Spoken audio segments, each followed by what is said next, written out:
आपले माणसं या यूट्यूब चॅनलमध्ये आपलं हार्दिक स्वागत आहे आणि नमस्कार. आपण आहोत जालना छत्रपती संभाजीनगर रोडवरती. या ठिकाणी वाऱ्याच्या वेगाने एक झाड कोसळलं आहे. त्याच्या बाजूला बाभळीचं झाड आहे, तेही कोसळू शकतं. गुलमोहराचं झाड आहे, कोसळल्यामुळे जालना हवे पूर्णपणे बंद झालेला आहे असं म्हणायला काही हरकत नाही. अवघ्या काही क्षणामध्ये आम्ही पुढे निघलो आणि झाड कोसळलं. तर आता या ठिकाणी म्हणजे जे नागरिक आहे ते स्वतः त्यांच्या हाताने म्हणजे वाहनधारक रस्त्यावरील हे झाड बाजूला करण्यासाठी प्रयत्न करत आहे. तर या ठिकाणी लाडसांगीचे काही नागरिक आहे, त्यानंतर इतरही म्हणजे पूर्ण हे झाड खूप मोठं आहे.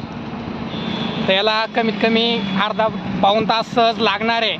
या महाराष्ट्र राज्य परिवहन महामंडळाची गाडी या ठिकाणी थांबलेली आहे आणि काही क्षणात रस्ता जाम होणार आहे.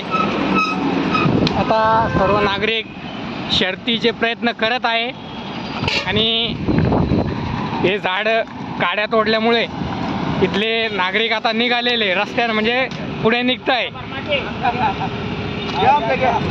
हे बघा, हे सय्यदपूरचे नागरिक आहे, झाड पडल्यामुळे थांबले होते, आता निघालेले म्हणजे 2 तास त्या ठिकाणी सांगतात आहे की 2 तासापासून उभे आहे. म्हणजे आता पूर्ण गाड्या हे सार्वजनिक बांधकाम विभागाचे कर्तव्यदक्ष अधिकारी लवकर हजर होईल का आणि या ठिकाणच्या झाड बाजूला काढेल का, की असंच 2-3 तास या ठिकाणी सर्वसामान्य नागरिकाला त्रास. या ठिकाणी क्रेनच्या माध्यमातून लवकरात लवकर झाड काढण्यात यावं अशी आहे. तर आपण चलो पूर्ण म्हणजे रोड जाम झालेला आहे.